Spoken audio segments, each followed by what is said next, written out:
விவாகரத்தை நான் வெறுக்கிறேன் என்று ஆண்டவர் சொல்லுகிறார். இருந்தாலும் கிறிஸ்தவத்தில் எதற்கு விவாகரத்து இப்பொழுது பெருகி கொண்டே இருக்கிறது. சில ஊழியர்கள், ஊழியக்கார பிள்ளைகள் பகிரங்கமாக விவாகரத்து செய்கிறார்கள். மற்றவர்களுக்கு உதாரணமாக இருக்க வேண்டிய இவங்களை விவாகரத்து செய்யும் போது விசுவாசிங்க எங்கே போவாங்க? கேள்வி கேட்டால் நாங்களும் மனுஷர் தான் என்றார். அப்படி விவாகரத்து செய்கிறவர்கள் ஊழியத்தை செய்யலாமா? அவர்களை ஊழியத்தில் பயன்படுத்தலாமா? அல்லது யார் விவாகரத்து செய்யலாம் என்று வேதம் சொல்கிறது? இவைகளை குறித்து இப்பொழுது பார்க்க போகிறோம். Welcome to Truth in Tamil. நான் போதகர் Jacob Jeyaraj. Praise Lord. Praise Lord Abhishek. Uncle, இப்போது இந்த காலகட்டத்தில் அங்கிள் நான் பார்த்தது என்னன்னு நான் சொல்கிறேன் அங்கிள். ஊழியக்காரங்களை பார்த்தீங்கன்னா தன்னுடைய மனைவியை விட்டுட்டு வேற ஒரு பெண்ணோட தொடர்பு கொண்டு அப்படி இருக்கிறாங்க. அப்படி இருக்கிற சமயத்தில் பார்த்தீங்கன்னா சில சபைகள் வந்து என்ன பண்ணுறாங்க, அவங்கள பயன்படுத்துகிறாங்க ஊழியத்தில், இல்லை அவங்க சபைக்கு கூப்பிடுறாங்க, இந்த மாதிரி பண்ணுறாங்க. இது எந்த விதத்தில் அங்கிள் கரெக்டு? ஒன்று புரிந்து கொள்ள வேண்டும் அபிஷேக். யார் என்ன செஞ்சாங்கன்றது நமக்கு தெரியாது, நம்ம யாரும் பார்க்கல. ஆனால் ஒன்று புரிந்து கொள்ள வேண்டும், ஊழியம் என்பது தேவனுடைய அழைப்பு மட்டும் இல்லை. ஊழியத்திற்கு நம்ம குடும்பத்தில் எப்படி வாழறோன்ற அந்த குவாலிஃபிகேஷனும் மிக முக்கியம். அது தீமோத்தேயுக்கும் பவுல் எழுதுகிறாரு, அது தீத்துலையும் பவுல் வந்து தெளிவுபடுத்துகிறார். ஒரு ஊழியக்காரன்னா சபைக்கு, மந்தைகளுக்கு முன்மாதிரியாக இருக்கணும். ஊழியக்கார குடும்பம் என்பது முக்கியம். அதுதான் முதலாவது குவாலிஃபிகேஷனு. உதாரணத்துக்கு 1 தீமோத்தேயு 3:2 படிங்க பார்க்கலாம். ஆகையால் கண்காணியானவன் குற்றம் சாட்டப்படாதவனும் ஒரே மனைவியை உடைய புருஷனும். தெளிவாக இருக்குது. எத்தனை மனைவி? ஒரே மனைவியை உடைய புருஷனாக இருக்கணும். இது அவனுடைய குவாலிஃபிகேஷன். அதை தான் சொன்னேன். ஒரு ஊழியத்திற்கு ஃபேமிலி லைஃப் தான் ஒரு ஊழியக்காரனுடைய குவாலிஃபிகேஷன். ஒரே மனைவி உடைய புருஷனாக இருக்கணும். எஸ். ஜாக்கிரதை உள்ளவனும் தெளிந்த புத்தி உள்ளவனும் யோக்கியத்தை உள்ளவனும் அந்நியரை உபசரிக்கிறவனும் போதக சமர்த்தனமாய் இருக்க வேண்டும். ஸோ இது போல் பல பட்டியல்களை என்ன பண்ணுறாரு பவுல் போட்டுட்டு வர்றாரு. அதில் முக்கியமானது ஒரே மனைவியை உடையவனாக இருக்கணும். That's very important. இது போல் ஒரு விஷயத்தை கேள்விப்படுறது மனசுக்கு ரொம்ப கஷ்டமாக இருக்குது. அந்த மாதிரி ஆட்களை பயன்படுத்துகிறவர்கள் ஒன்று நினைக்கணும். இப்போ உன்னுடைய மகள் இருக்குது, உதாரணத்திற்கு உன் மகளை திருமணம் பண்ணிவிட்டு ஒருத்தன் விட்டுட்டான். அவன் ஒரு ஊழியக்காரனாக இருக்கட்டுமே, இன்னொரு பொண்ணோட தொடர்பாக இருக்கும்போது அவனை கூப்பிட்டு உங்கள் சபையில் பயன்படுத்துவீங்களா? அந்த ஒரு பெண்ணுக்கு நடக்கிற துரோகம் தானே அது. செய்யக்கூடாது. அது ஃபஸ்ட்டு தனிப்பட்ட ஒரு நபர் மேலே பாசம், தனிப்பட்ட ஒரு நபர் மேலே வெறுப்பு, இந்த கதை இல்லை. சத்தியத்திற்காக நிற்கணும். தேவனுடைய வார்த்தை என்ன சொல்லுது? ஊழியம் செய்கிறவன் தெளிவாக இருக்குது, ஒரே மனைவியை உடையவனாக இருக்கணும். இல்லைன்னா ஓரமாக ஒதுங்கி அந்த குடும்பம் சரிப்படுத்துகிறவர்களும் ஒரு சபையில் விசுவாசியாக இருந்து பிறகு காரியங்களை செய்யணும். தவறு வேதம் ஒற்றுக்கொள்கிறதுல. அடுத்தது தீத்து 1:6 இப்படியே சொல்லப்பட்டிருக்கு. ஜஸ்ட் அந்த வசனத்தை பார்த்துருங்க. குற்றம் சாட்டப்படாதவனும் ஒரே மனைவியை உடைய புருஷனும். போதும். இங்கேயும் பவுல் வந்து இதை தான் தெளிவுபடுத்துகிறாரு. ஒரு ஊழியக்காரனாக இருக்கிறவன், ஒரு லீடராக இருக்கிறவன், இது ஊழியக்கார் மட்டும் இல்லைப்பா, விசுவாசிங்க கூட இதில் தெளிவாக இருக்கணும். ஒரே மனைவியுடைய புருஷனாக இருக்கணும். Got it Abhishek. இல்லைன்னா அன்குவாலிஃபைடு. அவங்க சரியாக ஒரு இடத்துல உட்காரணும். உட்காந்து குடும்பம் சரியான பிறகு கர்த்தர் எல்லோரையும் மன்னிக்கிறாரு, பயன்படுத்துகிறார், பிறகு ஊழியம் செய்யலாம். அதுபோல் ஆட்களை பயன்படுத்துகிறது உண்மையிலேயே தேவனுக்கு விரோதமாக செய்கிற, வார்த்தைக்கு விரோதமாக செய்கிற தவறு. செய்யக்கூடாது. ஏன்னா விசுவாசிகளும் அதே போல் செஞ்சால் கிறிஸ்தவ சபையாக இருக்காது. பாடி ஆஃப் கிரைஸ்ட் அஃபெக்ட் ஆகும். சில ஊழியக்காரர் பண்ணுற தப்பு என்னென்னா, ஊழியக்காரர் வேலைக்காரருங்க, ஆனால் இவங்க சபைக்கு ஓனர் மாதிரி பண்ணுவாங்க. தேவனுடைய ஆலயத்துக்கு ஓனர் மாதிரி பண்ணிகிட்டு இருப்பாங்க. இவங்களே ஒன் டிசிஷன் எடுப்பாங்க. அதெல்லாம் செய்யக்கூடாது. பவுல் இது ஒத்துக்க மாட்டார். பவுல் ஒற்றுக்கொள்ளவே மாட்டார். You got it? Yes. Uncle, இப்போ டிவோர்ஸ்க்கும் செப்பரேஷனுக்கும் என்ன அங்கிள் வித்தியாசம்? ஏன்னா சில பேர் வந்து ஒரே வீட்டில் இருக்காங்க, பட் செப்பரேட்டாக இருக்காங்க. இப்போது இது ரெண்டுத்துக்கும் என்ன அங்கிள் வித்தியாசம்? இது நீங்கள் சின்ன பிள்ளைங்க எப்படி புரியுதுன்னு தெரியாது. எனக்கு தெரிந்தவர்கள் ஆதிகால கிறிஸ்துவன்னுவாங்க. அதுபோல் ஆதிகால கிறிஸ்துவரா 15 வருடம் கணவன்கிட்டே பேசாத இருந்திருக்காங்க அந்த அம்மா. அவங்க தான் சபையில் முதலாவது பைபிளை படிப்பாங்க, ஜெபிக்கணும், கர்த்தாவேன்னு ஜெபிப்பாங்க. ஆனால் ஒரே வீட்டில் இருந்தவங்க கணவன் சாகரவரில் நம்ம பேசவே இல்லை. இதெல்லாம் மிகவும் தவறான முன் உதாரணம். ஸோ டிவோர்ஸ் என்றால் லீகலாக, சட்டப்பூர்வமாய் பிரிவது. செப்பரேஷன் என்றால் என்னுடைய அண்டர்ஸ்டாண்டிங், ஒரே வீட்டில் இருப்பாங்க. என் வேலையை நான் பார்த்துக்கிறேன், என் வாழ்க்கையில் நீங்கள் தலையிடாதீங்க, உங்கள் வேலையை நீங்கள் பார்த்துங்க, உங்கள் வாழ்க்கையில் நான் தலையிட மாட்டேன். அப்போ லீகலாக அவங்க என்ன பண்ணல, பிரியலை. ஆனால் மனதளவில் அங்கே பிரிந்து இருக்கிறாங்க. இதை வேதம் ஏற்றுக்கொள்வதே கிடையாது. கோபம் வந்தால் கூட சாயங்காலத்துக்குள்ளே என்ன ஆகணும், தணிஞ்சு போகணும். அது யாராக இருந்தாலும் சரி, கணவன் மனைவி வேறு யாராச்சும் இருந்தாலும் சரி. அதுவும் இல்லாமல் பிரிந்து இருக்கிறதே தேவன் விரும்புகிறதே இல்லை. ஸோ இங்கே நீங்கள் புரிந்து கொள்ள வேண்டும், இது கர்த்தருடைய ஒரு டிசைன். மேரேஜ்ன்றது கர்த்தர் இன்ஸ்டிடியூட் பண்ணது. தெளிவாக இருக்கார் ஆண்டவர். தேவன் இணைச்சதை மனுஷன் பிரிக்காத இருக்கிற கடவன். மனுஷன் என்றால் அந்த கணவன் மனைவி கூட மனுஷர் தான். அவங்களே கூட என்ன பண்ணக்கூடாது, பிரிந்து போகக்கூடாது. இது கர்த்தருடைய கட்டளை, கர்த்தருடைய நீதி. அதனால தான் ஆண்டவர் சொல்கிறாரு, நான் விவாகரத்தை வெறுக்கிறேன்ன்றார். டிவோர்ஸை கர்த்தர் ஏற்றுக்கொள்வதில்லை. ஏன்னா அவர் டிசைன் பண்ணி வைத்தார். இது கர்த்தருடைய மகா பெரிய உன்னதமான பரிசுத்தமான ஒரு டிசைன். அவர் தான் இன்ஸ்டிடியூட் பண்ணுறாரு. அது அப்படி செய்யும் போது அப்படி விவாகரத்து செய்கிறது தேவன் ஏற்றுக்கொள்வதில்லை. செப்பரேஷனும் தேவன் ஏற்றுக்கொள்வதில்லை. ஒரே வீட்டில் இருப்பாங்க, கணவன் மனைவி பேசாமல் இருப்பாங்க, மன வருத்தத்தோடு இருப்பாங்க. என் வழியில் நான் போகிறேன், நீங்கள் கண்டுக்காதீங்க, உங்கள் வழியில் நீங்கள் போங்க, நான் கண்டுக்க மாட்டேன் அப்படின்ட்டு. வெளிநாட்டிலலாம் பார்த்தீங்கன்னா சில சமயத்தில் இந்த டேக்ஸ் இது கூட என்ன பண்ணுறாங்க, இது போல் நிறைய தவறான காரியங்கள் நடக்குது. செப்பரேஷனும் பைபிள் ஏற்றுக்கொள்வதில்லை, டிவோர்ஸையும் வேதம் ஏற்றுக்கொள்வதில்லை. You got it? புரிஞ்சுச்சாப்பா? இதுதான் டிவோர்ஸ் என்றால் லீகலாக, செப்பரேஷன் இருந்தால் அவங்களுக்குள்ளே ஒரு அண்டர்ஸ்டாண்டிங்கில் அப்படி ஒரே வீட்டில் கூட இருப்பாங்க. சில சமயத்தில் அது லீகலாக பிரிந்து இருக்க மாட்டாங்க, தனித்தனியாக இருப்பாங்க. இது இரண்டும் கர்த்தர் இருக்கிறார். அப்படி செய்யக்கூடாது. அங்கிள், அப்போது பைபிள் வந்து டிவோர்ஸ் ஏற்றுக்கிறது இல்லைங்களா அங்கிள்? ஓகே, நல்ல கேள்வி இது. ஆண்டவருடைய பார்வையில் நான் விவாகரத்தை வெறுக்கிறேன்.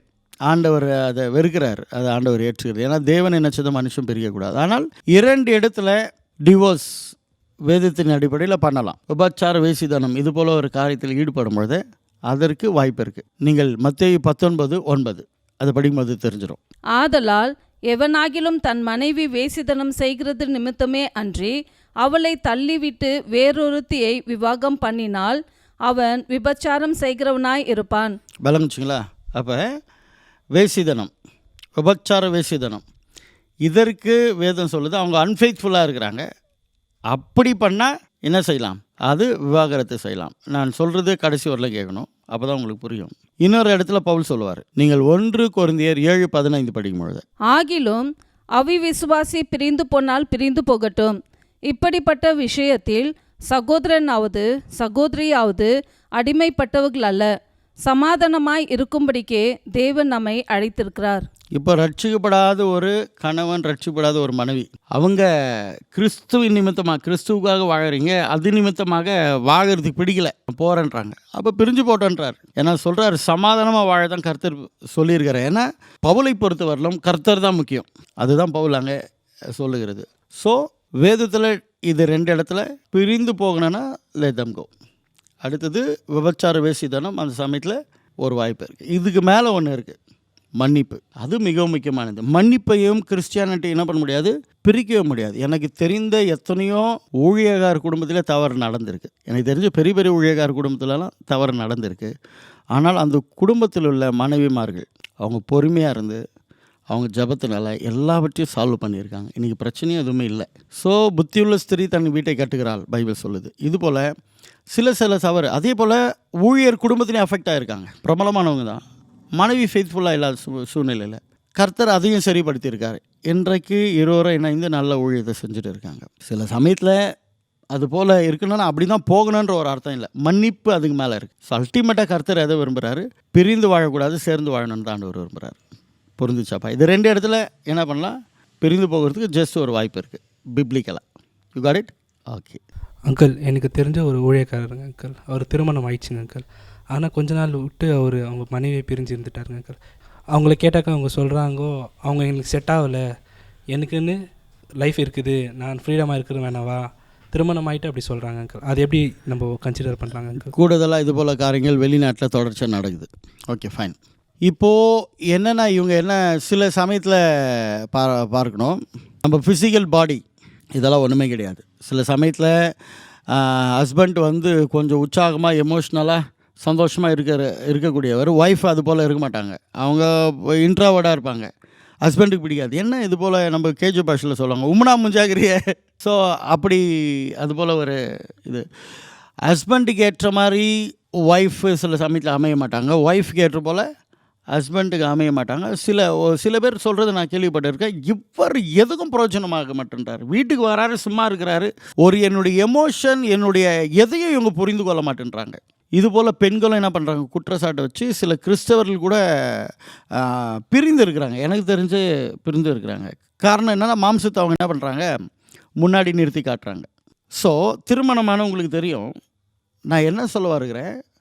மேரேஜுக்கு ஃபிசிக்கல் அதாவது மாம்சம் ஒரு இம்பார்ட்டண்ட் கிடையாது. ரெண்டாவது, மேரேஜுக்கு ஒவ்வொருத்தரும் ஒவ்வொரு போல் இருப்பாங்க. அதுபோல் அந்த குணங்கள் இம்பார்ட்டண்ட்டெல்லாம் அதெல்லாம் கிடையவே கிடையாது. நன்றாக புரிஞ்சுக்கணும். மேரேஜுக்கு ஆண்டவர் சபையையும் இயேசு கிறிஸ்துவையும் மேரேஜில் இணைச்சி பேசியிருப்பார். அன்பு தான் முக்கியம். திருமணத்தில் அன்பு தான் முக்கியம். 5 பேரெல்லாம் ஒரே மாதிரி இருக்காது. சில சமயத்தில் ஹஸ்பண்ட் எக்ஸ்ட்ராவோடாக இருப்பார், ஒய்ஃப் இன்ட்ராவோடாக இருப்பாங்க. ஹஸ்பண்ட் சில சமயத்தில் சைலண்ட்டாக இருப்பார், ஒய்ஃப் எப்படி இருப்பாங்க, கொஞ்சம் நல்லா துணிச்சலாக அல்லது எமோஷ்னலாக பேசக்கூடியவங்களாக இருப்பாங்க. அதே சமயத்தில் ஹஸ்பண்டினுடைய சில விருப்பங்களை ஒய்ஃப் என்ன பண்ண முடியாது, பூர்த்தி செய்யறதுக்கு அவங்களால முடியாது. ஒய்ஃபினுடைய விருப்பத்தையும் ஹஸ்பண்டு சில சமயத்தில் பூர்த்தி செய்ய முடியாது. இதெல்லாம் திருமணத்தில் இருக்கிற பிரச்சனைகளாக இருந்தாலும் கிறிஸ்தவர்கள் இதெல்லாம் பெருசு பண்ணி காட்டவே கூடாது. ஏனென்றால் மாம்சம் திருமணத்தில் 2வது தான். திருமணத்தில் முக்கியமானது அன்பு தான். அதுதான் ஆண்டவர் அழகாக டிசைன் பண்ணியிருக்காரு. மனைவியானவள் சபை எப்படி கிறிஸ்துவுக்கு கீழ்ப்படுகிறதோ அதுபோல் எல்லா காரியத்திலும் கிறிஸ்டின் கான்டெக்ஸ்டில் பேசுகிறாரு, கணவனுக்கு கீழ்ப்படிந்து இருக்க வேண்டும். ஹஸ்பண்டை பார்த்து சொல்கிறாரு, எப்படி இயேசு சபைக்காக ஜீவனே கொடுத்தாரோ அதே போல், அதாவது தியாகம் பண்ணாரோ அதே போல் மனுஷனும் புருஷனும் தன்னோட மனைவியின் மேலே அன்பு கூற வேண்டும். ஸோ இங்கே கீழ்ப்படிதல், இங்கே அன்பு 2 தான் அங்கே ஒன்றுக்கு ஒன்று அப்படி இணையும் போது மாம்சம் இங்கே எங்கே வந்துச்சு? ஸோ திருமணத்தில் இதை வேதம் இருக்குது. இதெல்லாம் ஒரு காரணமே கிடையாது. ஒரே வீட்டில் இருக்கீங்க, நமக்கு விரும்புகிற மாதிரி அப்பா இருக்கிறாரா, அதனால் அப்பா இல்லைன்னு சொல்ல முடியுமா? நம்ம விரும்புகிற மாதிரி அம்மா இருக்காங்களா? கூட பிறந்தவங்களாம் நம்ம விரும்புகிற மாதிரியே இருக்காங்களா? இல்லை. அதனால் நம்ம வீட்டை விட்டுட்டு சின்ன வயசில் வந்துடலையே. ஒவ்வொருத்தரும் ஒவ்வொரு மாதிரி இருப்பாங்க. அதெல்லாம் புரிந்துட்டு வாழ்கிறது தான் முக்கியம். நான் கொஞ்சம் வெளிப்படையாக பேசுகிறவன், ஜாலி டைப்பாக இருக்கிறவன். ஆனால் உங்கள் பாஸ்டம்மா அப்படி இல்லை, இன்ட்ரோவர்ட். எது இருக்குமோ அதை தான் பேசுவாங்க. So no problem. அப்படி இருந்தால் தான் நல்லது. நான் கொஞ்சம் செலவு செய்கிறேன்னு வச்சுங்களேன், பாஸ்டம்மா ரீசனபிளாக செலவு செய்கிறாங்க. அவங்களும் என்ன போலவே இருந்தால் என்ன ஆகும்? கர்த்தர் அப்படி தான் மேட்ச் பண்ணுறாரு. அப்போது அதை புரிஞ்சுட்டு நடக்கணும். எல்லாரும் எல்லாமே ஒரே மாதிரி இருக்க மாட்டாங்க. வேதத்தில் இன்னொன்று பார்த்தீங்கன்னா கூட பர்ஃபெக்ட் ஃபேமிலி எது? ஆபிரகாம் ஃபேமிலி பர்ஃபெக்ட் இல்லை. ஈசாக்கின் ஃபேமிலியில் பார்ஷாலிட்டி இருந்தது. யாக்கோபின் ஃபேமிலியில் சொல்ல வேண்டியதில்லை. நம்ம முப்பிதாக்கள்ன்றோம், அந்த குடும்பமே பர்ஃபெக்ட் இல்லையே. ஸோ தேவ பிள்ளைகள் ஒன்று நன்றாக தெரிந்து கொள்ள வேண்டும். தெளிவாக இருங்க. நீங்கள் விசுவாசியாக இருந்தாலும் ஊழியர்களாக இருந்தாலும். எங்களால் அநேக கேள்விகள் இதில் கவர் பண்ண முடியலை நேரத்தை கருதி. ஆனால் ஒன்று தெளிவாக தெரிஞ்சுக்கொள்ளுங்க, விவாகரத்தை தேவன் வெறுக்கிறார்.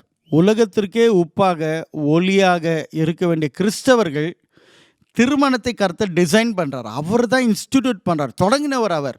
அப்போ தேவன் நினைத்ததை மனுஷன் ஒரு நாளும் பிரிக்காதிருக்க கடவன் என்று எழுதப்பட்டிருக்கு.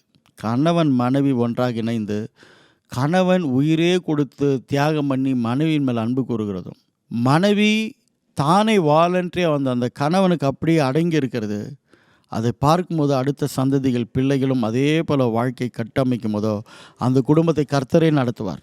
ஏன்னா ஹஸ்பண்டு தேவ வார்த்தையின்படி நடக்கிறாரு, ஒய்ஃபு தேவ வசனத்தின்படி நடக்கிறாங்க. வாழ்க்கை தேவனுடைய நாம மகிமைப்படும்.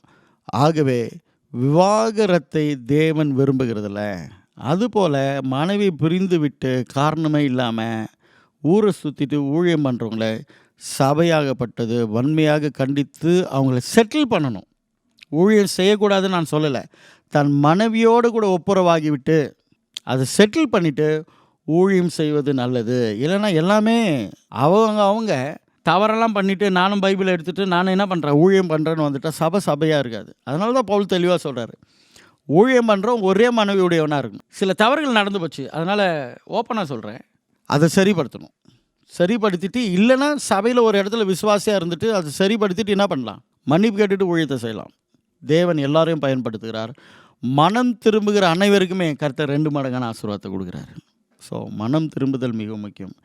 இந்த நிகழ்ச்சி உங்களுக்கு பிடித்திருந்தால் இதை குறித்து பேசுங்க, மற்றவங்களுக்கு ஷேர் பண்ணுங்கள், கமெண்ட் பண்ணுங்கள். நீங்கள் யாருக்கு கமெண்ட் பண்ணாலும் தேவ பிள்ளைகள் நாகரிகமாக இருக்கட்டும் எல்லா கமெண்ட்டும். May God bless you. விவாகரத்தை கர்த்தர் வெறுக்கிறார் என்பதை மறந்துடாதீங்க. ஆமேன்.